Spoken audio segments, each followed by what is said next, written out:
This is a brief video on how to write an annotated bibliography. An annotated bibliography is just like a bibliography or a works cited page. The only difference is that instead of just listing out the sources that I want to utilize, I am also, in addition to that, going to summarize and evaluate those sources. Okay, so let's start off here in Microsoft Word because I want to show you a really great tool in Microsoft Word that I think you will find useful in writing an annotated bibliography. That is the reference tool. So if I look at the home page and I just scroll over to the right, I'm going to click on references. And the reference tool allows you to input information from various sources that you cite in your paper. And then Microsoft Word formats your bibliography and your citations for you. This is great because sometimes we have to cite in Chicago style, sometimes we have to cite in MLA format. It's really difficult to keep track of all of those rules.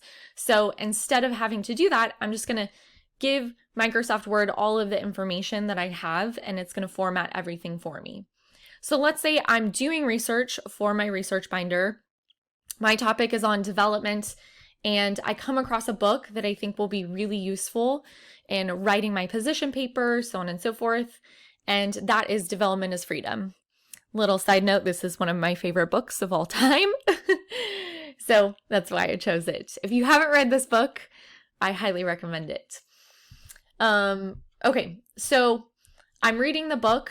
All of the important information that I need for my citations is going to be found on this first page. So here's the publisher information, the city, the year that it was published, the author's name, all of that great stuff.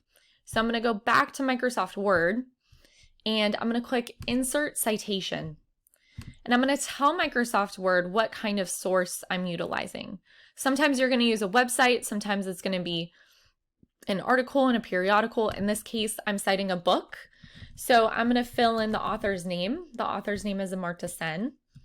The title of the book is Development as Freedom.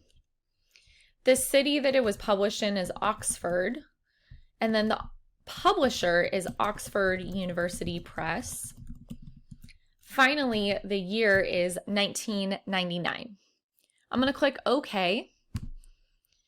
And you'll notice that it's generated an in-text citation for me. So this would be input into actual text that I had written myself if I was writing a paper.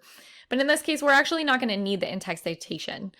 The reason we did click on in-text citation, though, was so that it would be added to the bibliography log. Okay, so I'm going to show you what I mean in a second. Let's say I'm done researching everything that I want to research. I've entered in several books, articles, so on and so forth, and I'm ready to generate my bibliography. So I'm going to click on this bibliography tab, and right here, it's going to generate a bibliography for me. So I can go ahead and I can now just delete the in-text citation. Okay? So and the second thing that you're going to do for your annotated bibliography is you're going to first summarize the book. And then second, you are going to evaluate the source. I should say source, summarize source instead of summarize book, because you're not always going to be citing books.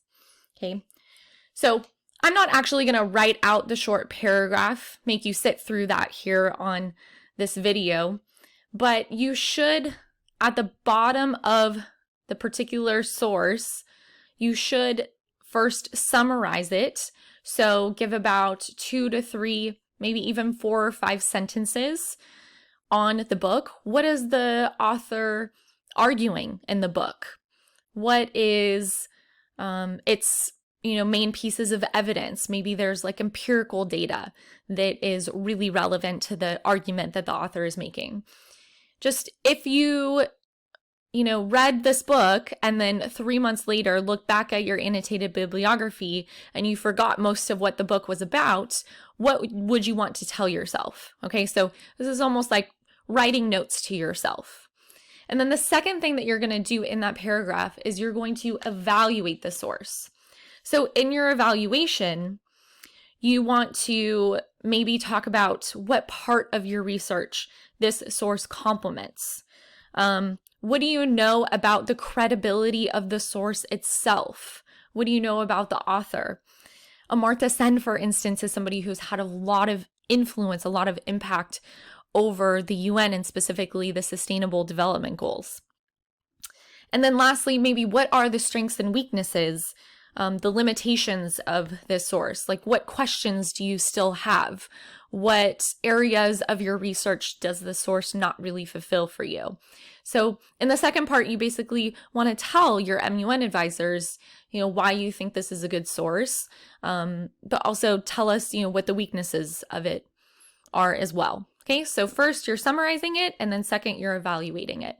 So this short paragraph that comes after the citation itself should be, let's say, 150 to 250 words, somewhere around there. Okay, so it's almost like notes on the source itself. So let us know if you have any questions about this.